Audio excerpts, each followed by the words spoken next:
Hello and welcome. My name is Confidence Vanju, and I am a data professional with vast experience as a data analyst, a data scientist, a data engineer across the financial, health, government, and education sectors. I am excited to teach and guide you through today's course.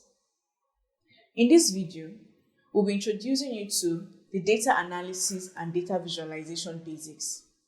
Here, we'll delve into the foundations of data analysis, covering data types, sources, and data lifecycle.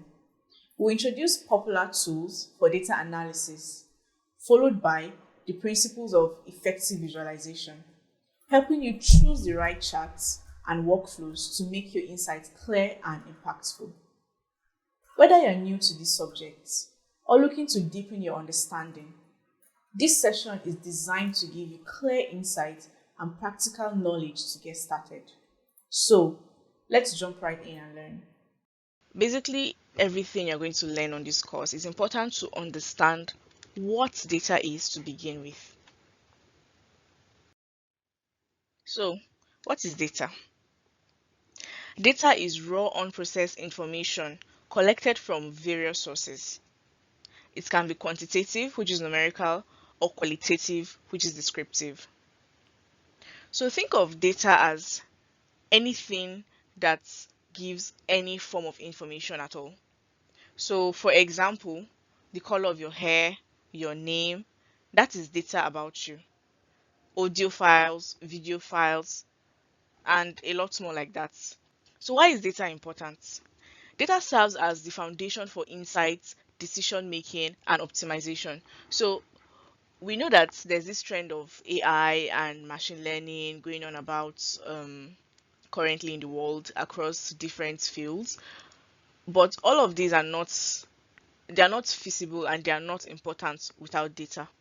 When you have a project relating to AI or machine learning or even data analysis, you first have to think, do I have the data? If that data is not available, your analysis is as good as not done. So let's look at an example. Say you have a store that you manage, a supermarket, and you are interested in understanding, oh, how many customers come in on an average daily to the store, or what's the average sales we make, or the maximum sales, or even self, how much sales have we made today? If you don't have the data, if you've not been collecting the data of sales, like, okay, first sales come up, a record is kept somewhere, okay, sales one, and details of it, another sales coming, that's the data of sales. You cannot at the end of the day want to now analyze. It doesn't matter if the data you were keeping it in your head, maybe you were noting that, okay, sales one, sales two, the person's name is this. So data is important. It is the foundation for insight. Without it, the insights we keep talking about and the data analysis cannot even be. Data is the core foundation of it. Now let's look at types of data. There are different angles to which data is classified into types. If you look at it based on structure, if you want to look at it based on the content, you want to look at it based on time sensitivity, a lot like that. But we're going to look at classifying data based on structure and content. First of all, based on structure.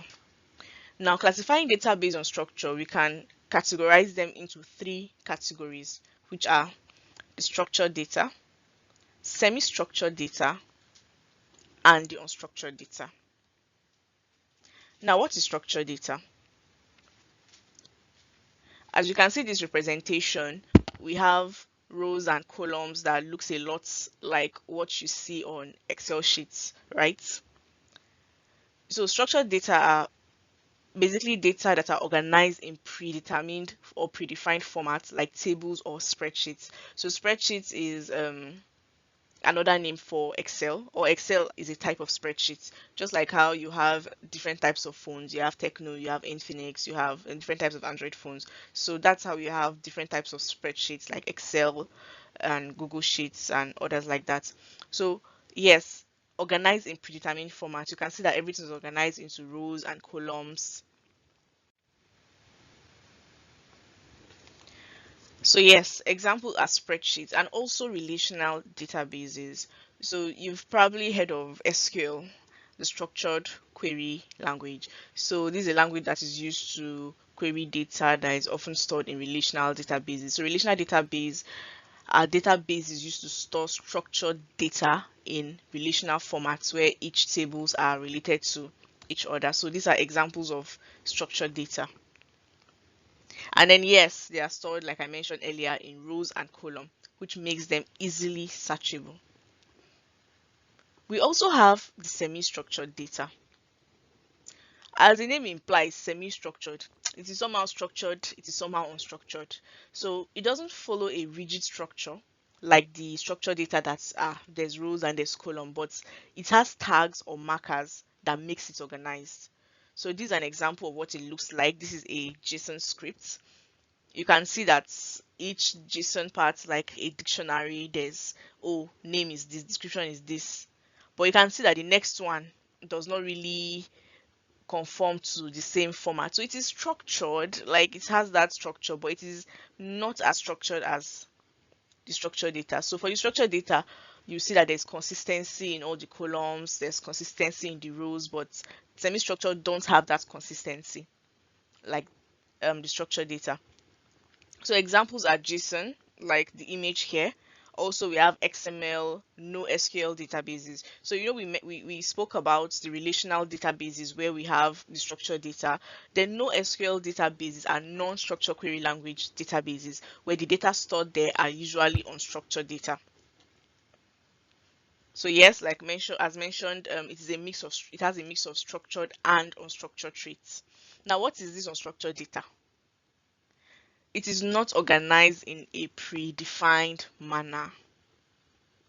Example, our pictures, our audio files, our video files, right? So when we define this, it's less about how we as humans read the data and more about how the computer reads the data.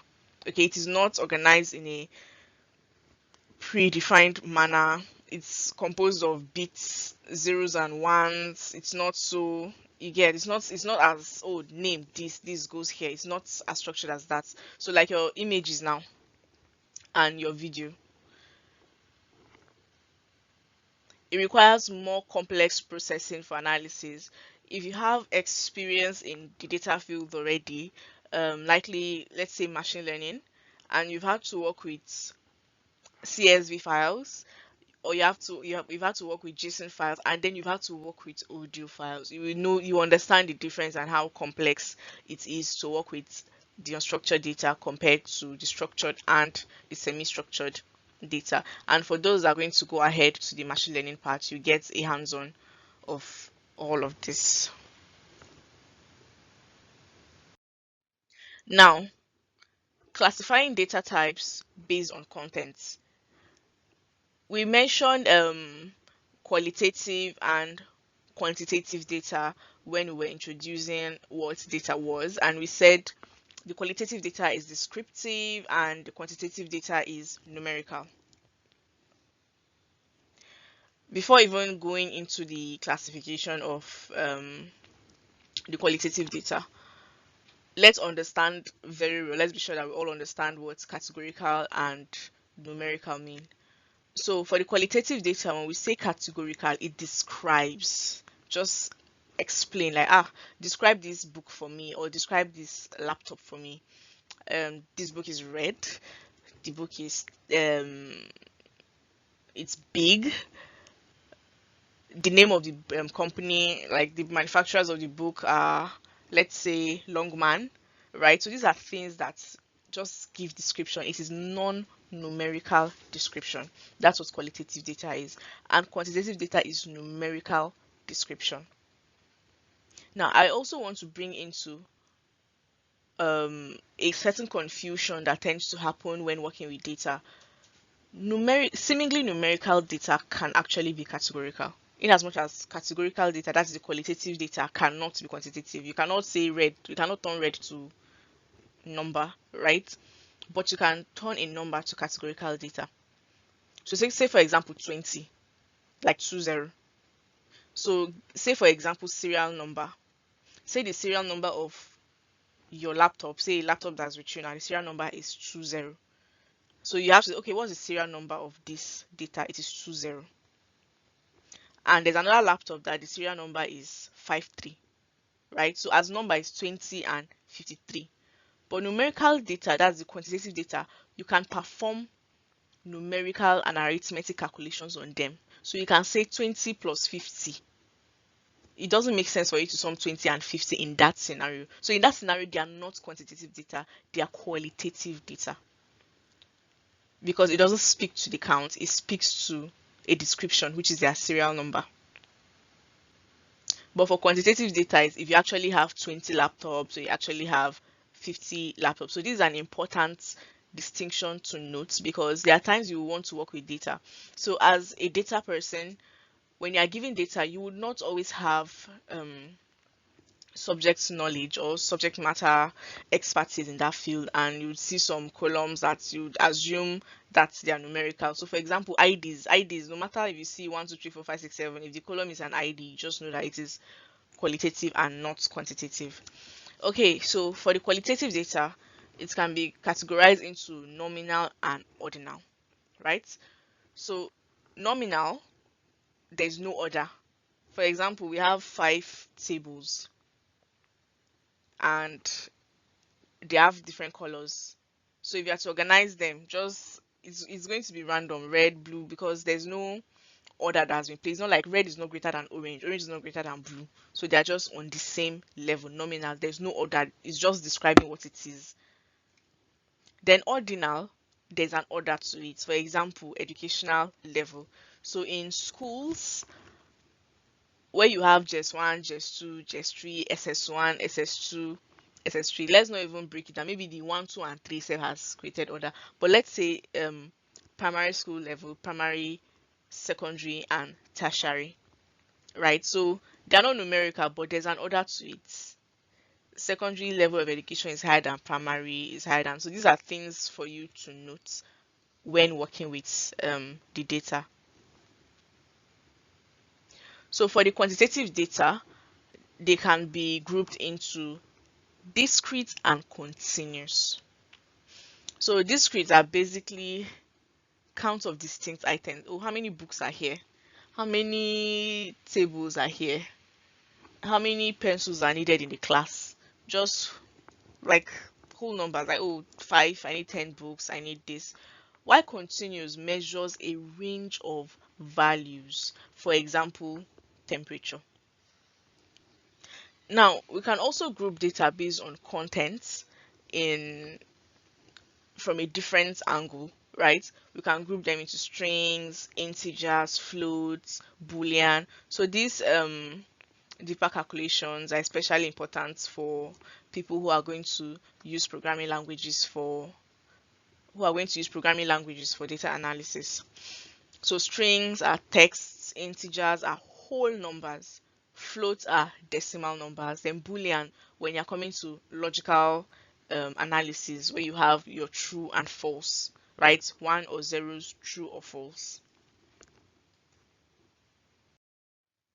Let's take a look at data sources. So your data can either be primary data or secondary data. What primary data basically means is data that is gotten or collected directly from the original source of the data, the generator of the data. You got it directly. We'll go into that. And secondary data is data that is collected from a collector or storage location and not directly from the point of origin, like the primary data. Now let's look at an example. Say you work in an organization and you need data from your customers. You want to get customer feedback on a product that you just launched. You give them surveys, like fill the survey, so they directly fill the survey and you get this data from them. This is primary data. You collected it from the original sources of the data. But assuming instead of this, say you want to analyze your customer response and you go through the Bureau of Statistics of the state. Say Bureau of Statistics have been collecting data on that particular product generally, and do classify it by the different companies. And instead of going to collect it directly, you decide to collect it from a middle source, like a collector of the data. So that data you collected from the Bureau of Statistics is secondary data and not primary data. So the use case for this data, it's arguable that primary data reduces any interference with the data. You get the data directly. Another angle is if you are collecting from a middle source, it's possible that the data cleaning aspects have been dealt with for you. So it really depends on the use case and what is required. Maybe time frame as well. Maybe you consider the time that it will take you to collect the primary data when the data is really sitting readily available with a collector that has already collected this data for you. You get, so you just go and get it faster. So there are different considerations and use case in deciding when to use primary data or when to use secondary data. Now, places that data can be gotten from, some common sources, we have the databases. This is data storage, where data is stored either in SQL databases or no SQL databases, depending on the data type, whether it is structured, unstructured, semi-structured, as previously discussed. Also, APIs, application programming interfaces, spreadsheets, web scraping. So web scraping is basically getting the data from a website. There are websites that house data. You can even scrape data from Twitter, social media pages, and that. So you can use Excel, you can use programming languages like Python. Then surveys and experiments, like for the primary data where we said we send out a survey to get data. Now let's take a look at data life cycle, because from what we said, so we'll be mentioning data collector this, data collector that. So it means that for you to collect, there's an origin for data, and something that has an origin should probably have an end, right? So there's a beginning, there's a middle, and there's an end. So data life cycle, we're going to take a look at that. The data lifecycle represents the entire journey of data from its creation or acquisition to its eventual destruction, ensuring proper management and use at each stage. It is important to know this data lifecycle in order to monitor your data and to be sure that data is very sensitive. It is very sensitive and should not fall into the wrong hands, which is why you need to protect your data at a very high degree. Also, as a data professional, it is important that you know how to manage the data of other people, because data is being entrusted to you to work with. What's the purpose of this data lifecycle? To ensure data is effectively and securely handled throughout its existence. To support compliance with legal, regulatory, and organizational policies. To maximize the value derived from data while minimizing risks like misuse or breaches. Ensuring data remains accessible and meaningful when needed.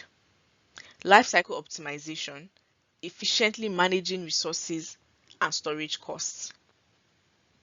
So you see, this compliance with legal, regulatory, and organizational policy is very, very important, that you do not serve as the downfall for your organization when you're working with data, because there are regulations, national and global regulations around working with data lifecycle, how it is managed. So this data lifecycle, understanding it goes a long way to helping you know at which stage to manage what step.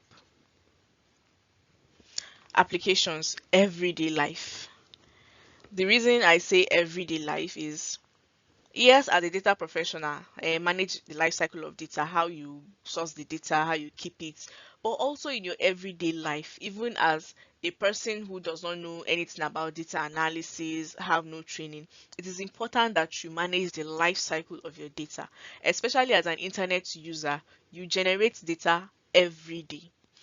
It's important for you to understand the life cycle of that data that you're generating, who is accessing your data, how your data is being stored. That is why when you use a lot of these applications and visit a lot of websites, you get they seek for your legal permission, and a lot of us don't read what this is. It's important to read it to know how your data is being used, to know what is happening to your data.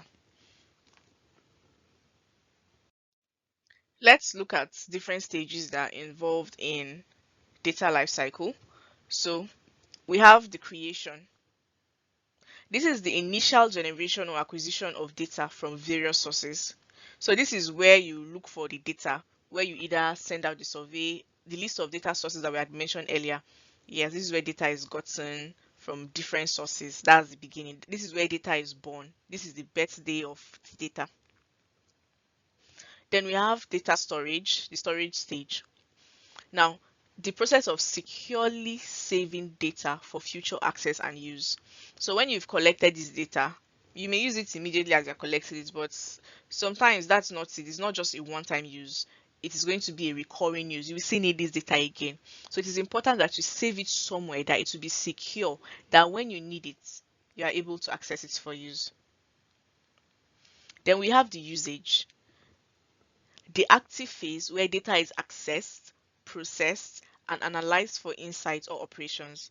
There's no point creating data and storing it to occupy space and you are not going to use it. Like, the importance of even having the data in the first place, or it is to use it. So this usage is the phase where in the life cycle where the data is being actively used.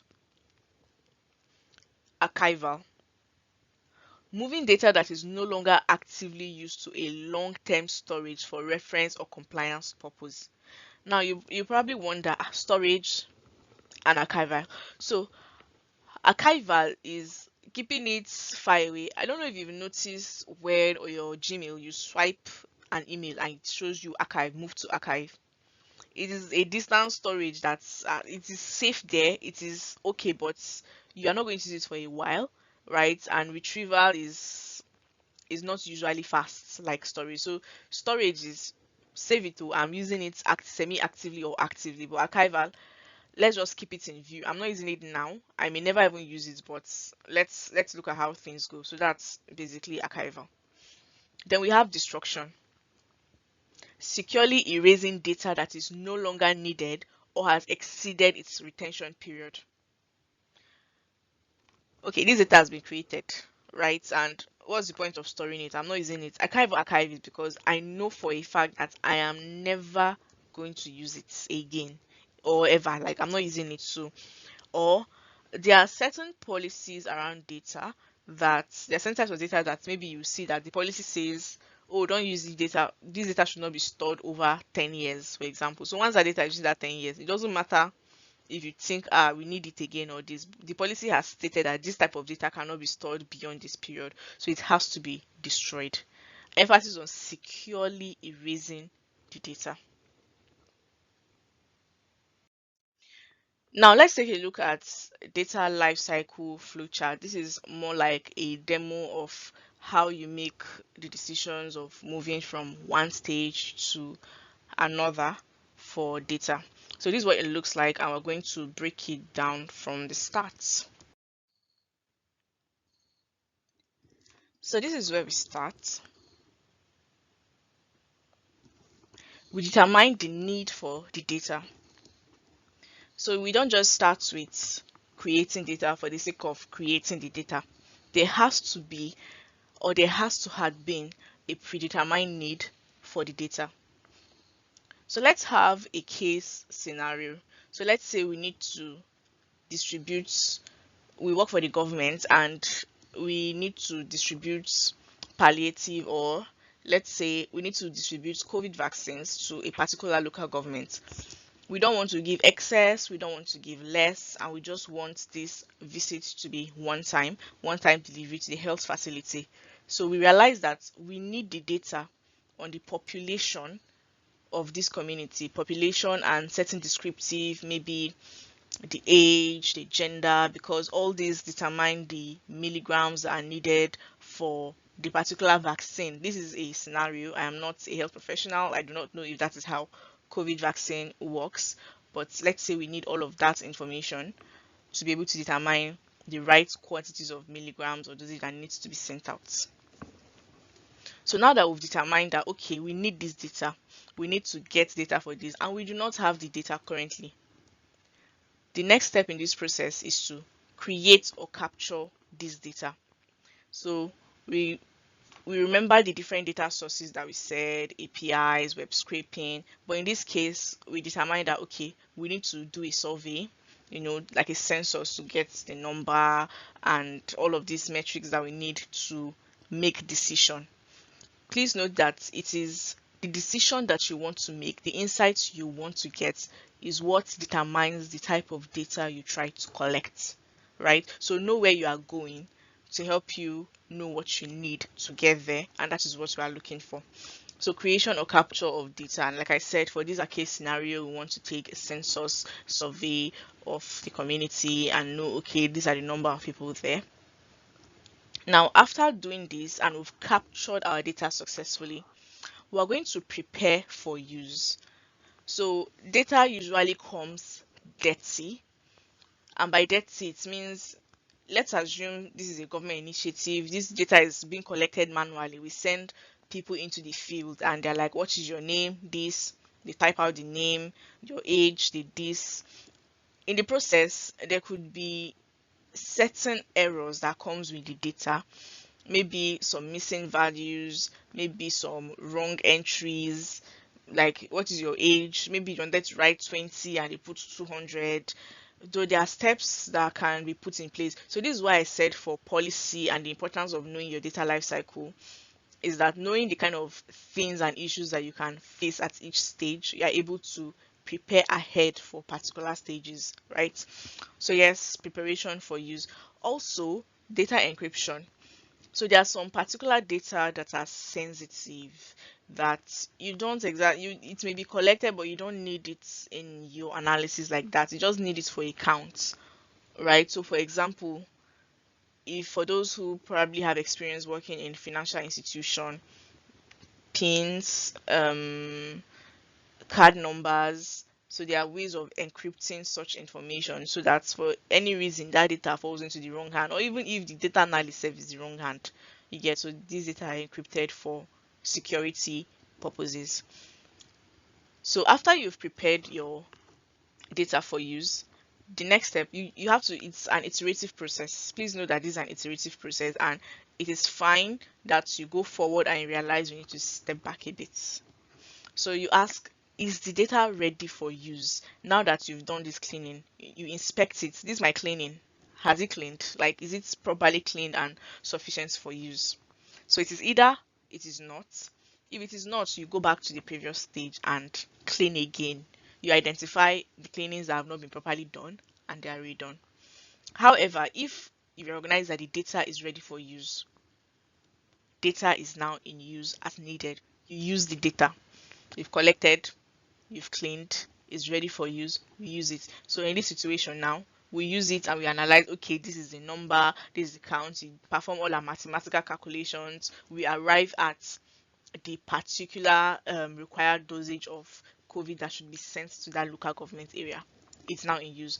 But data lifecycle does not end in the use. The fact that you've collected this data and you are now using it, that's not the end. What is happening to the data? Is it in the wind? So the next step from using your data, or while you're using your data, is to manage, modify, store, protect, secure this data. So even as the data is in use, you can find out that there's something I did not scrub well, or there's something that should have been encrypted, or there's something that should have been done. You can always do that. You can modify the data, then you store it, protect it, and make sure that the data is secured. Now, while this is being done to the data, you need to be having the iterative process of asking, is data still needed? Say, for example, this was a one-time project. It's just one time that we don't plan for COVID to be a consistent thing. It's just a one-time vaccine. By the grace of God, it will not come back again, right? And then you recognize that, no, this data is not needed again. We've done the analysis, we've sent the vaccine, they are satisfied. Up next, data is destroyed if no further use is needed. If no further use is needed, it is now destroyed.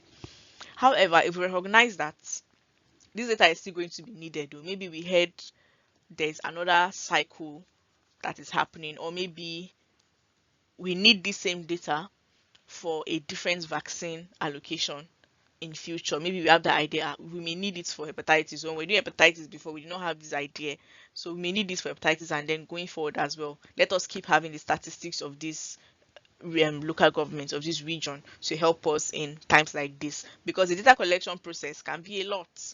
It can be a lot to go into the field, you know what it means to go house by house, and you need multiple visits in case not everybody in the household are available at that particular time.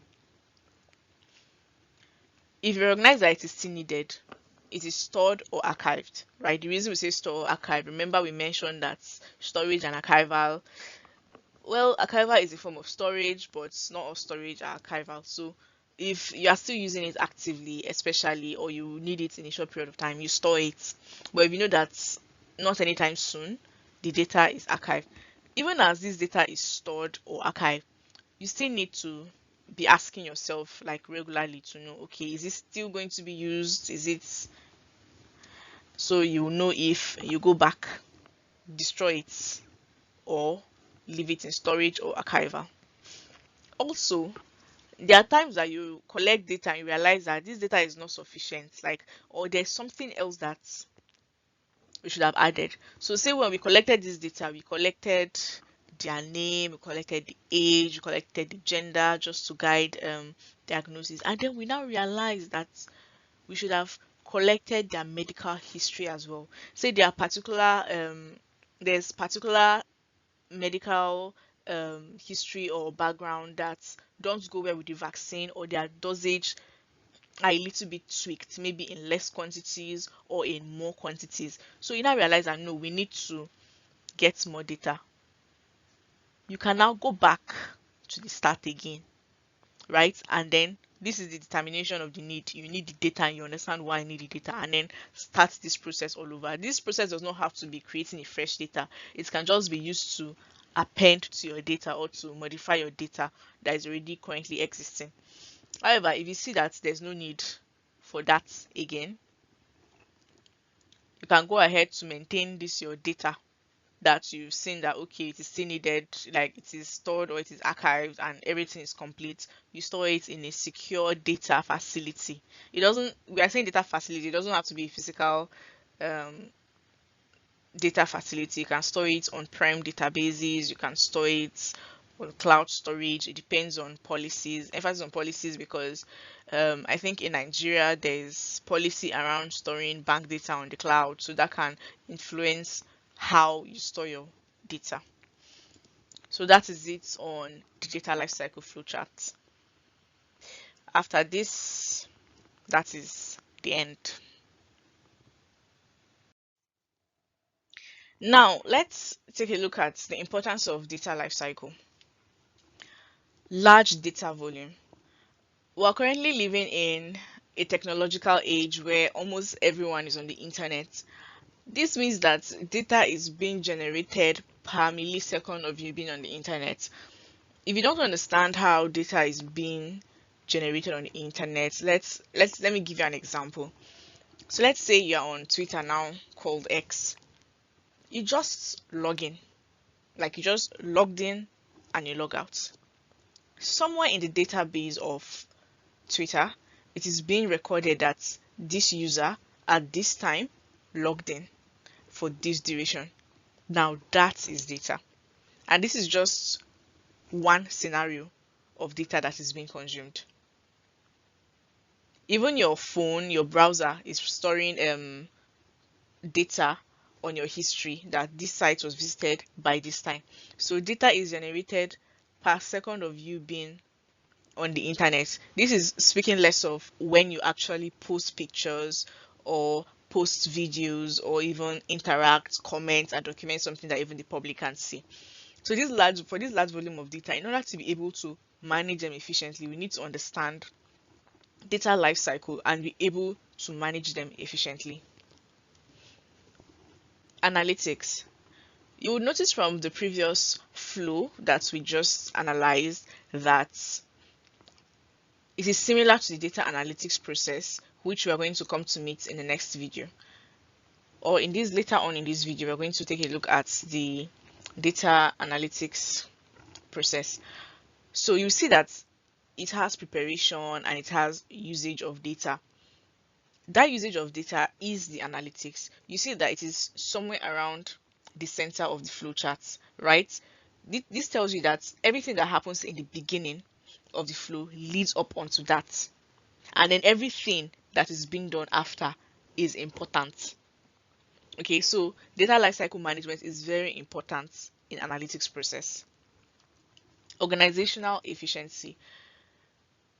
In your homes or in your places of work or in your everyday life, you know what the importance of being organized does to your efficiency when things are not just clumsy, like, oh, you just keep bringing in data, just not knowing where it's kept. Not imagine you just keep bringing data, not storing it properly, or never deleting data that you don't use is occupying space, for example, in your database, and the space you have is similar to the number of gigabytes you have on your phone. Let's say your phone is 64 gig of space and you've been collecting data to use. You've collected up to 60 gig of data.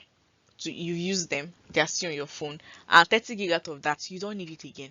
But it's still on your phone, right? It is still on your phone because you've not understood data lifecycle management, that data that you are not ever going to use again, you can go ahead to delete it. So you just become like a hoarder. And then you now have this new project that you need to store 10 gigabytes of data.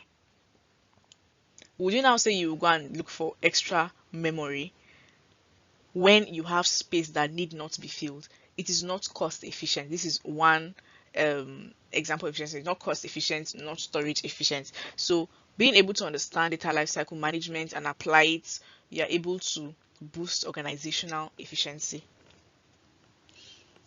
Security and privacy. It is very important that data is secure and it is private as much as possible, and it is our responsibility as data professionals to ensure that. Understanding data lifecycle management, you'd know what happens at every stage of your data. You understand the vulnerability at every stage of your data, and that way you'll be able to secure properly and ensure that your data is private. Also, we have compliance. I've mentioned that we have bodies, national, global, and field specific bodies that regulate the use of data. They have policies that are not to be breached. For example, you'd see policies such as specific types of data should be encrypted, data should not be stored beyond a particular period of time, and other policies like that. So understanding every stage of your data as related to what I just mentioned for security and privacy, you'd know where to inject your measures in order to ensure that your data is compliant and your data management policies are compliant. And then we have data governance. Yes, data governance. So just like how we have governments, data too has governments, and the governments are humans, are we. So data governance is basically overseeing how data is being used, everything about the data architecture, to ensure that it meets up with all what we've previously mentioned. It is important that you know and understand the life cycle of data in order for you to be able to manage it and govern it properly. Now let's take a look at data analysis. Data analysis is the process of examining, cleaning, transforming, and interpreting data to extract meaningful insights, patterns, identify patterns, and support decision making. Now we've talked about what data is, and this is what we are using data for. Right now we have the data. What are we using it for? In our data lifecycle management, when we mentioned usage, this is the usage we're talking about, the analysis of data. To use that data in primary school definition, when you're taught the meaning of data and the meaning of information, they say data is raw facts and information is processed data. So data can seem like nothing. It's like practically of no use initially. For example, you have a table of, oh, this customer bought this customer bought this customer this. But it is when you now analyze and say, okay, in this store, we have only 10 customers all through the year. So like that's now reasonable insight. That's now making use of all the numbers to bring out something that actually makes sense. So if you work for an organization or you work for anyone on a project, when they give you the data, they just know that it's just crunches and numbers and letters that you don't understand, and they're giving you to tell them what it is saying. So applications of data analysis, business intelligence, that's a very, very important use. The example I gave for sales, like you manage a supermarket and you want to know average purchase in a day, that is for business intelligence, right? Knowing the particular items that are being sold more. Then we have healthcare. I gave the example of COVID-19 vaccine allocation, right, to care for the health of the community, using it to make informed decisions to be sure that the best is being done in an efficient manner. Then we have finance. Our banks use data to understand their customer behavior, right? We have marketing. So this is for targeted marketing. For example, you know your demographics, people that visit your website more, people you need to make content or to target your marketing towards, your marketing advertising towards. So these are just some applications of data analysis in the real world. Let's take a look at an example of the use of data analysis for COVID vaccine distribution. So let's say we have two communities that we are trying to distribute COVID vaccines to. Let's say we have 12 vaccines at hand, and we have community A and community B, right? Now, community A has 4 people. This is just a sample data just for your understanding. So this is not actually saying that one community has just 4 people in number. Okay, so community A has 4 individuals and community B has 8 individuals. But as at this point, we did not know, or they did not know, because we are data people and we make informed decisions. But these government officials did not know the number of people there, and they have 12 vaccines, right?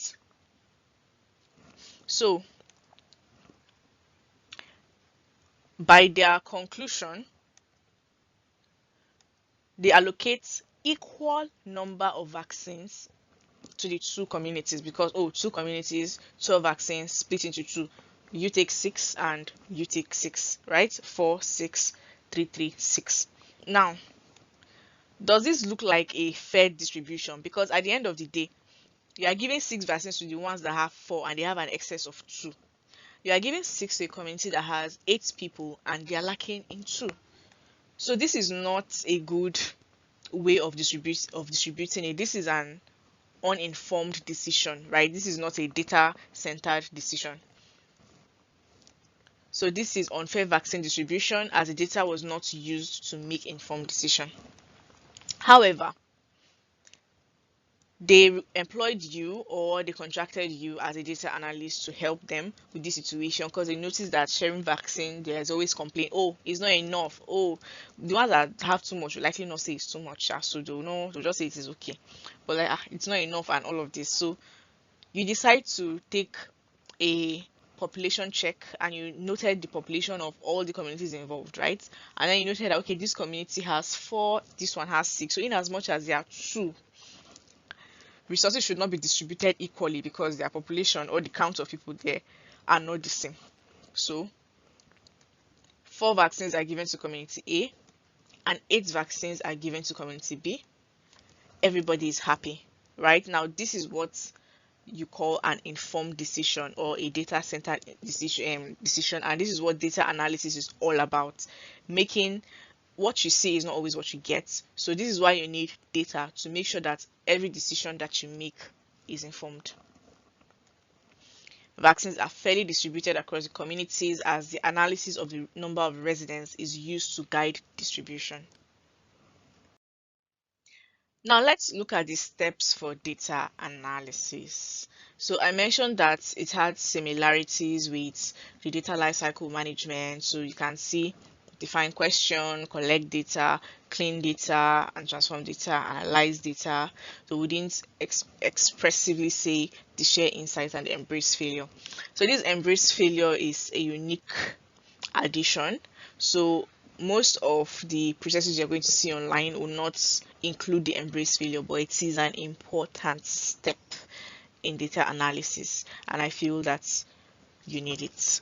So let's go through them one after the other, starting with define questions. This is basically come up with a hypothesis and figure out how to test it. So similar to what we said in the data lifecycle management, here you have to know, you have to understand what you want to do, right? So you can define your questions. So we want to analyze, we want to know how we are going to distribute vaccines to these communities. What are the questions that we want to define? How many people are in the community? What is the population of the community? Yes, that's how many people are in the community. Gender, age range. You know what you want to know. So what you want to know is what is now going to guide you to the next stage, collecting data, because you're only going to collect the data needed for defining those questions. Because if you collect more than that, you are wasting storage, you are wasting resources in collecting the data, you are wasting time, right? So it's good to focus by defining your questions. So now the data needed to answer the defined questions are collected from various sources. It can be surveys, it can be primary data, it can be secondary data. You collect your data as needed. The next step after collecting your data is to clean the data. Very important. I had mentioned during the data lifecycle management flow that data is not always clean. Data usually comes in dirty, and I gave examples of typographical errors, due to human intervention, and all of that. Now, this dirty data can affect the results of your data. It can terribly affect the results of your data. Let us say you want to count the number of people that are under 20 years, and two people, they went to put their age as 200 instead of 20, or instead of putting 20, the person put 70, right? So this has given you a wrong view of your data. So it's giving you insights, but the insights are incorrect because the data was not clean. So it is important that you clean your data of impurities that would give you the wrong information, because at the end of the day, your analysis is as good as useless if the insight you are getting is not the right thing. Data transformation. Now, data is structured in a format that is appropriate for required analysis. So this is different from cleaning because it's not like it is dirty, but let us say the format the data came in, or maybe the data was arranged as long, not wide, and you want your data to be long, like just little changes, like not like it is dirty, but just a format that would ease your analysis. Then the main analysis of the data, where you can now check the mean, the mode, the maximum, the sum, that insight they are trying to get. This is the stage where you do that. Now it's important that you share the insights. You share the insights that you've derived from your analysis, right? Because you're not, most times you're not doing the analysis for yourself, you are doing it for your stakeholders, right? So assuming it was a COVID vaccine, you have to present what you found to the government to show them exactly what is happening with your data. So this is where you have your data visualizations and all of that. Then we have embrace failure.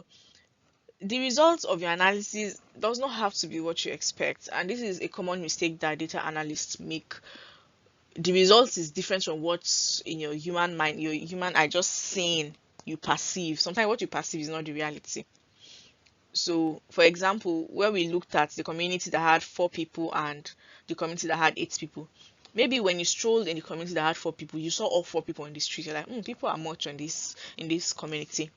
When you enter the other community, you only saw one person. Every other person, probably they are introverts. So you assume that people are not much in this community, if not they would have been on the streets. But actually, those ones like to be inside. So this is why what you see is not always. So you should be open to embracing failure, open to not getting the desired results, and open to starting again. This is why, and also you can always find scenarios where you don't collect the right data sometimes, which can also lead to failure. Be open to starting the process all over again. It's an iterative process, and there's nothing wrong, in as much as it may affect your time, but there's nothing wrong with starting again. For type of analysis, we have the descriptive analysis. This just describes your data, summary, trend. Okay, tell me about this cup, analysis of this cup. The cup is red. The cup is 10 inches long. It is 10 centimeters in diameter. Just describing. Then we have diagnostic. So what this does is analyzes and identifies causes of patterns and anomalies in your data. Is answering the question why. Why is this happening in my data? Right? So we're having outbreak in a community. So the reason we're doing the analysis is to find out why there's an outbreak in this community and not another community. That's diagnostic. Then predictive. This type of analysis is used to forecast future trends using models that find patterns in the data. So this is used to find pattern in current and historic data and use it to know what is about to happen. Then we have the prescriptive. This analysis is used to recommend actions based on trends in the data. Okay, based on disease that is happening, I think you should do that. So that is what prescriptive analysis is about. So tools that can be used for data analysis. Let's see the tools that can be used at different stages of the data analysis process. At the data collection, data cleaning, data storage, and data visualization stages. For data collection, you need tools that can get you data. So you can use their tools like Google Form, Kobo Toolbox, Python libraries like the Beautiful Soup and Selenium used for web scraping. For data cleaning, used to correct errors, fill missing values, and ensure data quality. We have Python libraries like Panda, NumPy, and Excel can also be used to clean your data. Data storage, platform and systems to securely store and manage data for retrieval and analysis. So we mentioned relational databases and NoSQL databases earlier. You can also use cloud storage and big data tools like Hadoop and Apache Spark, local storage as well on your system. You can use that to store data. Then for data visualization, tools to create graphs, dashboard, and charts to represent data visually. We have tools like Tableau, Power BI, Python libraries like Matplotlib, Seaborn, Plotly, and Excel.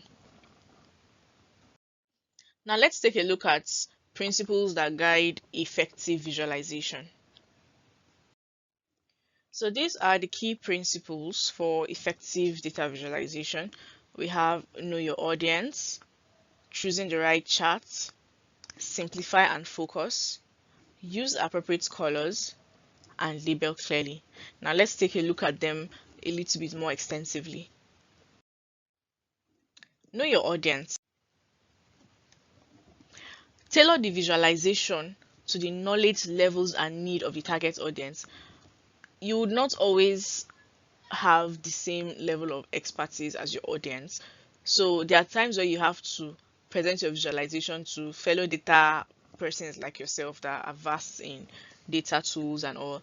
But there are times where you have to present your visualization to people who are new to the whole data thing, so they don't understand complex. So in terms of people who are skilled, it is okay to use complex charts, complex visuals, but in terms of people who are novice, it's important for you to use basic visuals that they would easily understand. So it's important to know your audience so you can understand how you present your visuals to them.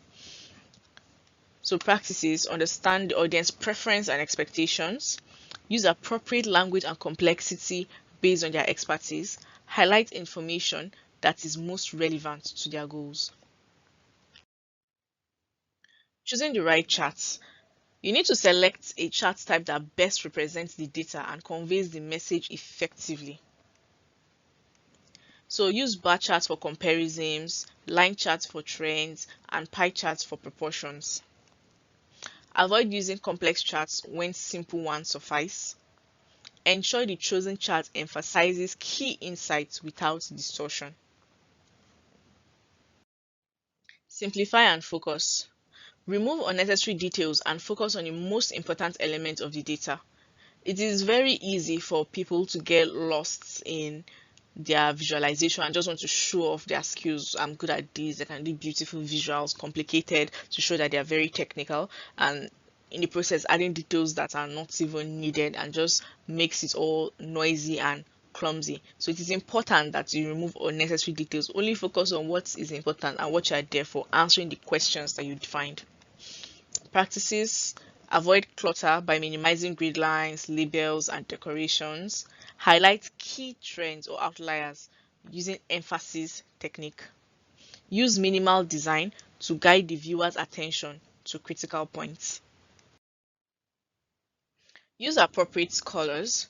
Apply colors purposefully to enhance understanding and ensure accessibility. There are visuals that you see that looks like rainbow that will want to blind your eye, that once you see it you want to turn your eyes away. It's repulsive, right? But then there are colors that actually attract you and holds your attention. In as much as the main data is not the color, but color is important. Not because I am a female, but yes, color is important. Color speaks volumes and does a lot psychologically. So you should be able to understand how to use your colors best. So some practices: use contrasting colors to differentiate categories or emphasize data points. Avoid overly bright or clashing colors. Use color blind friendly palettes and maintain consistency across charts. The last principle we are reviewing is label clearly. The importance of labeling cannot be overemphasized in your visualization. You are not always there to speak for visualizations. You're not always there with the audience. So labeling can guide your audience through your visualizations. Provide clear and concise labels to ensure the visualization is easily understood. Practices include descriptive titles, axis labels, and legends. Use readable font sizes and avoid overly technical jargon. Ensure labels are positioned for maximum readability without overlapping. A quick look at some data visualization tools. We have Power BI, developed by Microsoft. It integrates well with other Microsoft products, provides a range of data visualization options, including charts, maps, and reports, user-friendly with customizable dashboard and real-time data updates. Then we also have Tableau, a powerful tool for creating interactive and shareable dashboards, known for its drag and drop interface and integration with multiple data sources. Offers real-time analytics and supports complex visualizations like heat maps, geospatial maps, and scatter plots. Plotly offers both Python and JavaScript libraries for creating interactive graphs. Supports complex visualizations like 3D charts and geographical maps. Popular for its easy integration with machine learning library. So a lot of people are still have the debates between Power BI and Tableau. Oh, Power BI is better. Oh, Tableau is better. But well, that is for you. At the end of the topic, we'll have an assignment where you'd give your conclusion on the research that you're going to make on Power BI and Tableau, which you think is better. Other visualization tools include Google Data Studio, free tool for creating interactive reports and dashboards, integrates seamlessly with other Google products like Google Analytics, Ads, and Sheets for people who have a website and use Google Analytics on. Then simple and intuitive, ideal for user familiar with Google services. Then we have Microsoft Excel. Yes, Excel is also used for visualization. You can even build a dashboard on Excel. The most common tool for basic data visualization tasks. offers various chart types, bar, line, pie, etc., and pivot tables for summarizing data. Widely accessible and easy to use for quick visual analysis. In conclusion, data is the foundation for data analysis. Without data, what are you analyzing? Data analysis transforms the jargons in data into executional insights. So data is just data and unusable and doesn't really tell you so much. But data analysis brings out insight that can then be used. Data lifecycle management ensures the management of this entire process, I have data, I'm analyzing data. The lifecycle management ensures that this entire process is in check. Effective data visualization enables that the user audience are able to use the results of the analysis. Like I previously mentioned, you are not the one using your data most of the times. So your target audience needs to be able to understand the result of the analysis. Well done on completing today's class. Let's quickly recap key points that we've covered.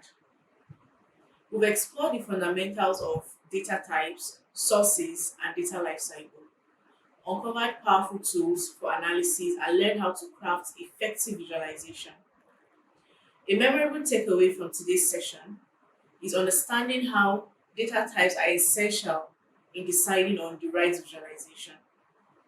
This is something you can start applying right away. Thank you for being an active learner in today's session. Keep pushing your boundaries, and I look forward to seeing your progress in the next class. See you soon.